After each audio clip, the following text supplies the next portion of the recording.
કેમ છો ગુજરાતી મિત્રો? આશા રાખું છું કે મજામાં હશો. માર્કેટનો આ 6th ક્લાસ છે જે આપણે ફ્રી ટ્રેનિંગ પ્રોવાઈડ કરી રહ્યા છે. આનો આ 6થો ક્લાસ છે. 1 થી 5 ક્લાસ જો તમે ના જોયા હોય તો તમે જઈને જોઈ શકો છો. લિંક તમને ડિસ્ક્રિપ્શન બોક્સમાં મળી જશે, કાં તો ચેનલની અંદર સર્ચ કરીને પણ તમે જોઈ શકો છો. બરાબર છે. 5th ક્લાસ સુધીના વિડીયો તમને મળી જશે. આજે ચર્ચા કરીશું કે ભાઈ માર્કેટની અંદર જે ઝોન આઈડેન્ટિફાઈ કરીએ છીએ કેવી રીતે માર્ક કરી શકાય છે ચાર્ટ ઉપર, અને એકચ્યુઅલી ઝોન કેવી રીતે કામ કરે છે. અત્યાર સુધીના વિડીયો જો ના જોયા હોય તો આ વિડીયોમાં તમને નથી ખબર પડવાની. તો મહેરબાની કરીને પહેલાં એ વિડીયો જોઈ આવો. બરાબર છે. At least 4th and 5th class તો જોઈ આવો, જેથી કરીને 6th ક્લાસમાં તમને થોડીક ખબર પડે. મેં તમને શું કીધું હતું કે માર્કેટની અંદર ઝોન એવી રીતે બને છે કે કોઈ જગ્યા ઉપર સપ્લાય હોય. બરાબર છે. સપ્લાયનો મતલબ થાય છે માર્કેટની અંદર સેલિંગ થયું હોય, અને કોઈ જગ્યા ઉપર બાઇંગ થયું હોય, મતલબ કે ડિમાન્ડ છે માર્કેટની અંદર. બરાબર છે. ડિમાન્ડ ઉપર માર્કેટ આવે છે તો માર્કેટ આ રીતે ઉપરની સાઈડ જાય છે. સપ્લાય ઉપર માર્કેટ જાય છે તો માર્કેટ આ રીતે નીચેની સાઈડ આવે છે. તો આવો સિનારીઓ ક્રિએટ થતો હોય છે. તો પછી આ ડિમાન્ડ ઝોન અને સપ્લાય ઝોનને આપણે ચાર્ટ ઉપર કેવી રીતે બનાવી શકીએ છીએ. બરાબર છે. અને લાસ્ટ વિડીયોના એન્ડમાં મેં તમને એક બીજી વસ્તુ શીખવાડી હતી કે rally base rally, drop base drop. બરાબર છે. રેલી બેઝ ડ્રોપ અને ડ્રોપ બેઝ રેલી, આટલી વસ્તુ મેં તમને શીખવાડી હતી. એ વસ્તુનું અહીંયા ઉપયોગ લેવાનો છે. તો એ વસ્તુ તમે નથી જોઈ તો મહેરબાની કરીને હજુ પણ તમને એકવાર રિક્વેસ્ટ કરું છું કે એ વિડીયો જઈને તમે પહેલેથી જોઈ લો. બરાબર છે. ચલો અહીંયા હવે ચર્ચા કરીએ કે માર્કેટની અંદર ડિમાન્ડ ઝોન કેવી રીતે ફાઇન્ડ આઉટ થાય છે. બરાબર છે. આ માર્કેટનો ચાર્ટ છે. મેં 15 મિનિટ ટાઈમ ફ્રેમ અહીંયાથી સેટ કરેલો છે. બરાબર છે. તમે 1 અવર ટાઈમ ફ્રેમ રાખી શકો છો, 1 ડે ટાઈમ ફ્રેમ રાખી શકો છો. બધી જ વસ્તુ બરાબર છે. બધા જ ટાઈમ ફ્રેમની અંદર તમે અલગ અલગ આઈડેન્ટિફિકેશન કરી શકશો. જેમ કે ચલો આપણે 1 ડેથી સ્ટાર્ટ કરીએ અને પછી 15 મિનિટ સુધી જઈશું. બરાબર છે. તો 1 ડે તમે જોશો ને અહીંયા કે ભાઈ માર્કેટ કઈ જગ્યા ઉપરથી હંમેશાના માટે બાઇંગ બતાવે છે. બરાબર છે. પહેલાં માર્કેટમાં બાઇંગ આવ્યું હતું કઈ જગ્યાએથી, એ તમે આ રીતે આઈડેન્ટિફાઈ કરી શકો છો. જેમ કે તમે અહીંયા જોઈ શકો છો કે માર્કેટમાં આ જગ્યાએથી માર્કેટની અંદર બાઇંગ એક્ટિવિટી થઈ છે. બરાબર છે. અહીંયા તમે ક્લિયર કટ શું જોઈ શકો છો એ પહેલાં મને બતાવો કે યસ, માર્કેટની અંદર આ જગ્યાએથી બાઇંગ એક્ટિવિટી થઈ હતી. તો હું અહીંયાથી એક ઝોન માર્ક કરવાનું સ્ટાર્ટ કરું છું. જોજો તમારી સાથે જ હું માર્ક કરું છું કે ભાઈ આ કેન્ડલ ઉપરથી, બરાબર છે, આ કેન્ડલ ઉપરથી માર્કેટની અંદર બાઇંગ થયું હતું. બરાબર છે. Exactly right. તો ફરીથી માર્કેટ એક્ઝેક્ટલી એ જગ્યા ઉપર ટચ થયું અને માર્કેટમાં બાઇંગ આવ્યું. બરાબર છે. આપણે આ જગ્યા ઉપર ટ્રેડ એક્ઝિક્યુટ નથી કરી શકતા. બરાબર છે. આ તો આપણો પહેલો પડાવ છે. આગળ જોશો તો મળી જશે, બટ સમજી લો કે આપણો પહેલો પડાવ છે. અહીંયા આપણે ઓબ્ઝર્વેશન કરીએ છીએ કે અહીંયાથી માર્કેટે એક સારું અપર સાઈડ મોમેન્ટમ ક્રિએટ કર્યું હતું. બરાબર છે. ફરીથી જ્યારે માર્કેટ અહીંયા આવે છે તો એક્ઝેક્ટલી માર્કેટ એ જગ્યાએથી એક અપર સાઈડ મોમેન્ટમ ક્રિએટ કરે છે. હવે આપણા માટે શું થઈ જાય છે કે જે કેન્ડલમાં બાઇંગ આવ્યું હોય ને એ કેન્ડલનો હાઈ અને લો આપણે માર્ક કરતા આવીએ છીએ. નીચેનું લેવલ જો બહુ દૂર ના હોય તો પછી એનું એ રાખી શકીએ છીએ, કાં તો અહીંયા સુધી તમે ટ્રાન્સફર પણ કરી શકો છો. ચલો એક હોરિઝોન્ટલ લાઈન હું અહીંયા માર્ક કરી દઉં છું અને નીચેનું લેવલ અત્યારે હું ચેન્જ નથી કરતો. હવે તમારે શું જોવાનું છે કે માર્કેટ ફરી ક્યારેય પણ આ જગ્યા ઉપર આવશે તો માર્કેટ એક બુલિશ મોમેન્ટમ બતાવી શકે છે. અને તમે જોઈ શકો છો કે એક્ઝેક્ટલી માર્કેટ અહીંયા આવ્યું છે અને એક બુલિશ મોમેન્ટમ બતાવ્યું છે. હવે અહીંયા આટલો ગેપ રહી ગયો છે તો કેવી રીતે આઈડેન્ટિફાઈ કરવું? જો મેં તમને પહેલાં જ કીધું હતું, ઝોન કોન્સેપ્ટ કોઈ દિવસ એક્યુરેટલી તમને એન્ટ્રી એક્ઝિટ નહીં આપે. ઝોન કોન્સેપ્ટ શું છે બેઝિકલી કે કઈ જગ્યા ઉપર માર્કેટમાં ડિમાન્ડ છે. હવે તમે આ લેવલને જોવો છો ને તો આપણું જે માર્ક કરેલું લેવલ છે એ છે 31,843.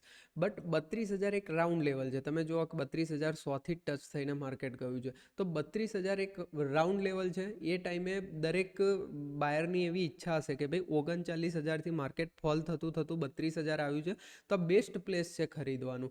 બટ આની નજીક આવી જાય પછી આપણે કોઈ જાતના પુટ સાઈડના ટ્રેડ નથી લેતા, કારણ કે આપણે માર્કેટને શોર્ટ નથી કરતા.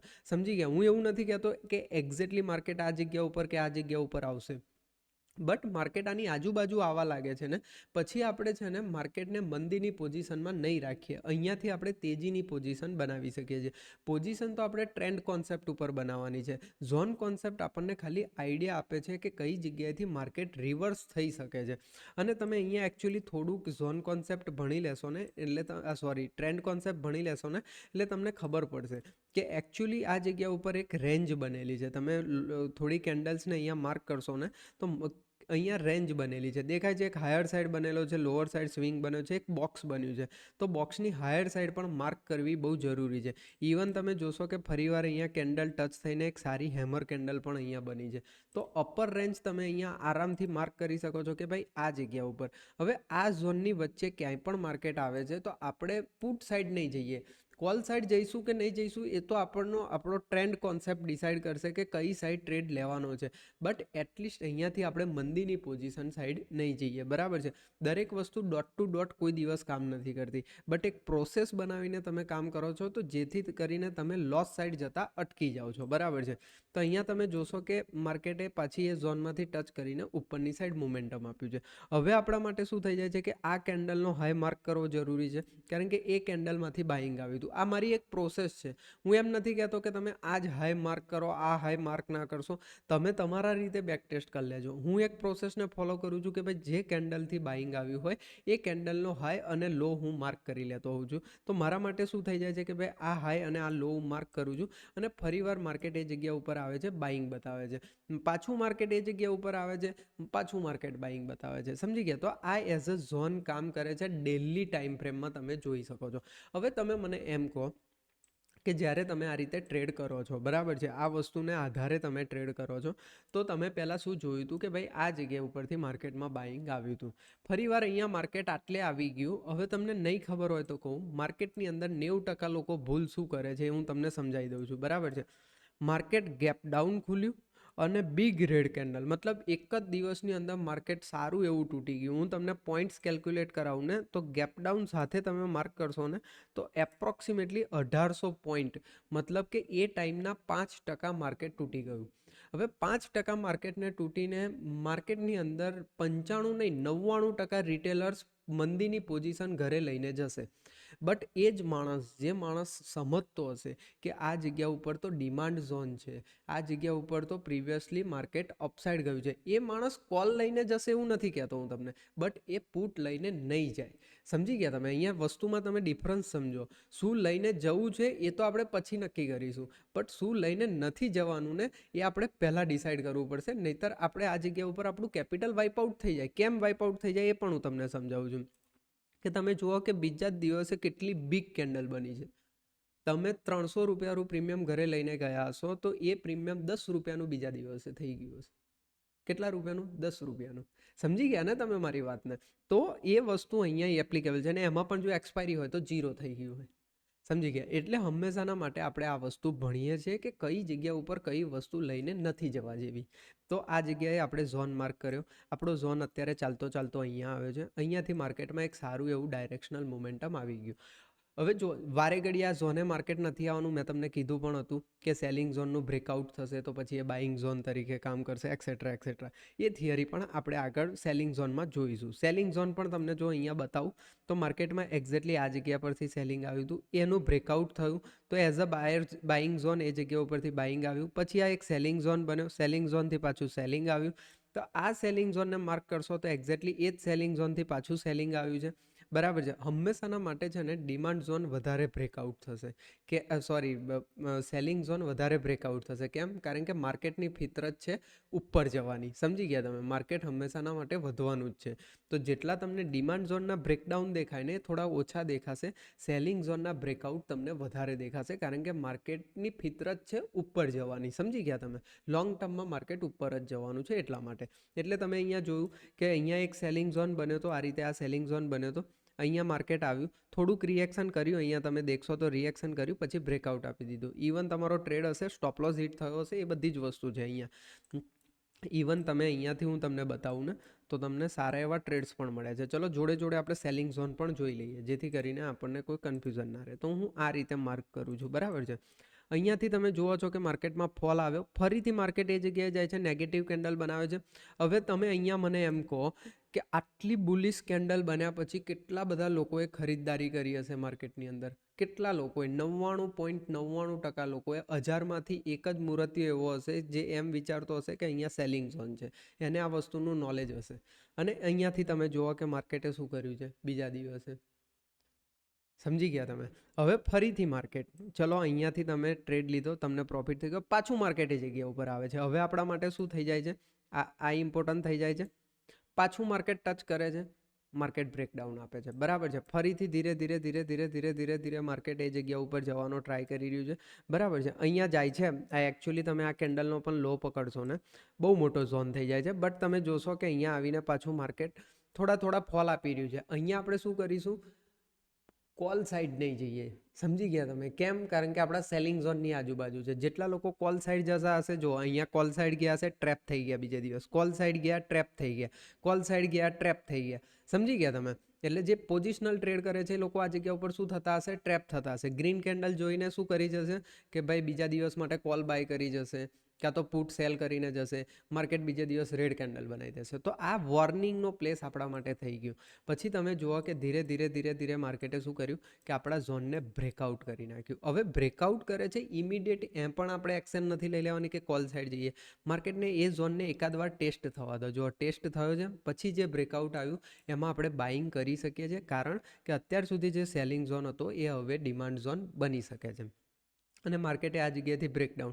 હવે તમે અહીંયા જોશો ને તો અહીંયા કોઈ પોઝિટિવ કેન્ડલ જ નથી બની, એટલે આપણે ફરીથી અહીંયા બાઇંગ સાઈડ જવાનો ટ્રાય નહીં કરીએ. આપણે આના બ્રેકડાઉન ઉપર સેલિંગ સાઈડ જવાનો ટ્રાય કરી શકીએ છીએ. તો તમને ટ્રેન્ડ કોન્સેપ્ટમાં હું આગળ ડિટેલમાં સમજાવીશ, એટલે તમને દરેક વસ્તુનો ખ્યાલ આવશે.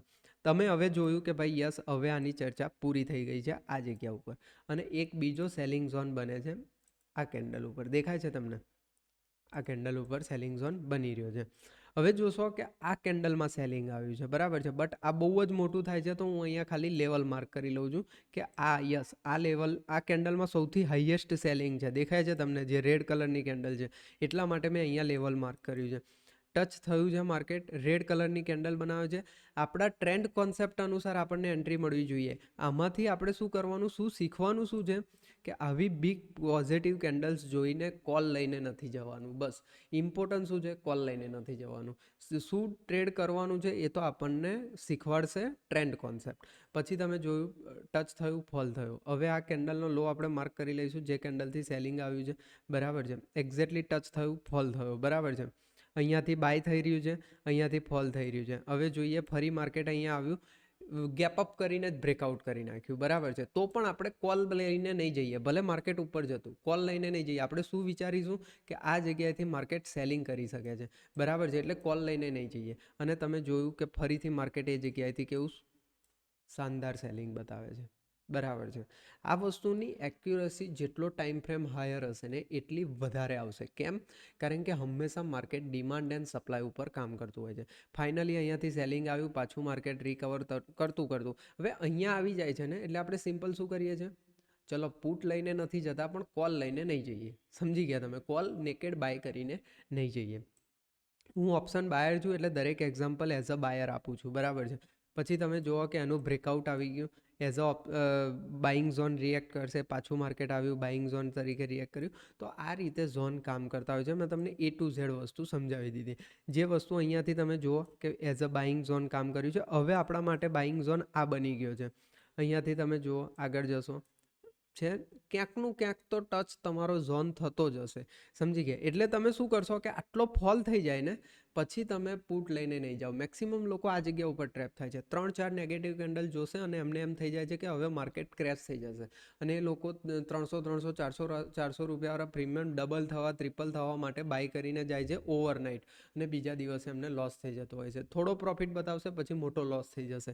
તો આ બધી વસ્તુને આપણે અવોઇડ કરી શકીએ છીએ. હવે તમે અહીંયા જુઓ કે માર્કેટની અંદર આ ડિમાન્ડ ઝોન ક્રિએટ થયો હતો અને માર્કેટ અહીંયાથી ડિમાન્ડ બતાવી છે. આ સેલિંગ ઝોન હતો, અહીંયા તમને આઈડેન્ટિફાય થાય છે ઇઝીલી સેલિંગ ઝોન, કે અહીંયાથી માર્કેટમાં સેલિંગ આવ્યું હતું. એક્ઝેક્ટલી માર્કેટ એ જ જગ્યાએ જઈને સેલિંગ બતાવેલું છે. જે જગ્યાએથી માર્કેટમાં બાઇંગ આવ્યું હતું એક્ઝેક્ટલી એ જ જગ્યાએથી માર્કેટમાં બાઇંગ આવ્યું છે. સિમ્પલ, સમજી ગયા? હવે હું તમને નાના ટાઈમ ફ્રેમમાં સમજાવું છું કે ભાઈ આ વસ્તુ નાના ટાઈમ ફ્રેમમાં પણ કેટલી ઇમ્પોર્ટન્ટલી વર્ક કરે છે. હું 15 મિનિટ ટાઈમ ફ્રેમમાં તમને બતાવવા જઈ રહ્યો છું, બરાબર છે. 15 મિનિટ ટાઈમ ફ્રેમમાં તમે જોશો કે ભાઈ માર્કેટની અંદર આ જે લેવલ છે, અહીંયા પહેલાં સેલિંગ થઈ રહ્યું હતું, પછી માર્કેટે બ્રેકઆઉટ કર્યું અને પછી ઓવરનાઇટ આ જગ્યાએથી બાઇંગ બતાવ્યું. લગભગ 47,000 આ જગ્યાનો રાઉન્ડ લેવલ છે. તો હું અહીંયા એક માર્ક કરું છું, આ લેવલ તમને શું દેખાય છે, બરાબર છે, આ લેવલ. ચલો અહીંયા આવે છે ત્યાં સુધી તો આપણને નથી ખબર પડતી આ ડિમાન્ડ ઝોન છે, બટ અહીંયાથી આવું મોમેન્ટમ આવ્યા પછી તો ખબર પડી જાય કે આ એક ડિમાન્ડ ઝોન તરીકે કામ કરી શકે છે. અને તમે જુઓ કે માર્કેટ ફરીથી એ જગ્યા ઉપર આવે છે, as a demand zone work કરે છે. માર્કેટ અહીંયાથી ઉપરની સાઈડ નીકળ્યું છે, દેખાય છે તમને? લાઈવ એક્ઝામ્પલ છે. પહેલાં તો અહીંયાથી માર્કેટમાં બાઇંગ આવ્યું હતું. આ જગ્યા ઉપર તમે જોશો કે માર્કેટમાં બાઇંગ આવ્યું હતું, સારું મોમેન્ટમ આવ્યું હતું. ફરી માર્કેટ અહીંયા આવ્યું, ઓવરનાઇટ ગેપ અપ ઓપન થઈ ગયું, ઉપર નીકળી ગયું. ફરી માર્કેટ અહીંયા આવ્યું, ઉપર નીકળી ગયું. પછીથી તમે શું જોઈ શકો છો કે અહીંયા માર્કેટ આવ્યું, ઉપરની સાઈડનું મોમેન્ટમ આવી ગયું. હવે જ્યારે આપણે લાઈવ એનાલિસિસ કર્યું હતું, જેટલા પણ મિત્રોએ લાઈવ એનાલિસિસ વિડીયો જોયો હશે આ દિવસનો, એ જાણતા હશે કે આટલો ફોલ થયો પછી પણ મેં તમને શું કીધું હતું કે જ્યાં સુધી 46,900નું બ્રેકડાઉન ના થાય ત્યાં સુધી આપણે પુટ સાઈડ નહીં જઈએ, અને અહીંયા કોઈ સારો સ્વિંગ મળે છે નાના ટાઈમ ફ્રેમમાં તો આપણે કોલ સાઈડ જઈશું. કેટલા મિત્રોએ એનાલિસિસ વિડીયો જોયો તો નીચે કોમેન્ટ બોક્સમાં જણાવે છે. અને 1 મિનિટ ટાઈમ ફ્રેમમાં આવી જાઓ અને મને અહીંયા બતાવો કે કેવો સ્વિંગ મળ્યો હતો અને આપણે ટ્રેડ કર્યો હતો. બરાબર છે? આ જગ્યા ઉપર આપણને સ્વિંગ મળ્યો હતો, દેખાય છે તમને? આ રીતનો અહીંયા બન્યો હતો. આ સ્વિંગના બ્રેકઆઉટ ઉપર આપણે ટ્રેડ લીધો હતો અને આપણને સારો એવો પ્રોફિટ થયો હતો. તો છેક 1 ડેના ટાઈમ ફ્રેમથી મેં તમને 1 મિનિટના ટાઈમ ફ્રેમ સુધી બતાવી દીધું કે માર્કેટ આ રીતે કામ કરે છે, સેલિંગ ઝોન અને બાઇંગ ઝોન. આશા રાખું છું આખો વિડીયો તમને પસંદ આવ્યો છે, ને આ વિડીયો મિનિમમ તમારે 2 વાર જોવાનો છે, જેથી કરીને તમે તમારા ચાર્ટ ઉપર પ્રેક્ટિસ કરી શકો. અને નેક્સ્ટ વિડીયોની અંદર, હવે તો રજા આવે છે 2-3 દિવસ, એટલે હું તમને હોમવર્ક જેવું કંઈ નથી આપતો. અધરવાઇઝ હું તમને એક થોડુંક વર્ક પણ આપીશ, જેથી કરીને તમને ખબર પડે કે ભાઈ આને ટેસ્ટ કેવી રીતે કરવું છે. તો હું તમને નિફ્ટી 50ના સ્ટોક્સમાં આ વસ્તુને ટેસ્ટ કરવાની કહીશ, બટ હજુ હું તમને થોડુંક ઓર ડિટેલમાં સમજાવીશ. એક વિડીયો હજુ હું આની ઉપર લઈશ, જેથી કરીને બહુ જ ડિફાઇન કરીને તમે એનાલિસ કરી શકો કે ભાઈ કઈ જગ્યા ઉપર સેલિંગ ઝોન માર્ક કરવો, કઈ જગ્યા ઉપર ડિમાન્ડ ઝોન માર્ક કરવો, કેટલી કેન્ડલ કેલ્ક્યુલેટ કરવી, કઈ કેન્ડલને એક્ઝેક્ટલી કેલ્ક્યુલેટ હું પોતે કરું છું. બાકી મેં તમને રફ આઈડિયા તો આપી દીધો છે. બરાબર છે? આ વિડીયોમાં આશા રાખું છું કે ઘણું બધું શીખવા મળ્યું હશે. અને આવા જ વિડીયો જોવા હોય તો કોમેન્ટ કરતા રહો, લોકોને શેર કરતા રહો કે ગુજરાતીમાં પણ આવું ક્વોલિટી નોલેજ મળે છે, વિથ પ્રોપર એક્સપિરિયન્સ અને વિથ પ્રોપર એક્સપ્લેનેશન. સમજી ગયા? તમને એવું લાગે છે કે હું તમારી સામે બેસીને તમને શીખવાડી રહ્યો છું. બરાબર છે? તો લોકોને શેર કરતા રહો, બધા લોકો અવેર થાય અને સારું એવું નોલેજ લેતા રહે. કારણ કે મેં તમને કીધું ને કે આવો ફોલ જોઈને લોકો પુટ લઈને જતા રહે છે અને બીજા દિવસ માર્કેટ રિવર્સ થઈ જાય છે. રિવર્સ કેમ થઈ જાય છે? કે કારણ કે માર્કેટ એ જગ્યા ઉપર આવી ગયું છે, એટલા માટે આને રિવર્સ થવું પડે એમ છે. લોકો 2-4 બુલિશ કેન્ડલ જોઈને કોલ લઈને જતા રહે છે અને પછી બીજા દિવસે માર્કેટ ત્યાંથી સેલિંગમાં આવી જાય છે. તો આ બધી વસ્તુ આપણે અહીંયા શીખ્યા. અને શું તમને હજુ પણ વધારે નોલેજ જોઈએ છે કોમેન્ટમાં જણાવો, બટ કોમેન્ટ ચાલુ રહેવી જોઈએ, લાઇક ચાલુ રહેવી જોઈએ, શેર ચાલુ રહેવા જોઈએ. ચલો, થેન્ક યુ સો મચ મિત્રો. Happy Uttarayan to all of you.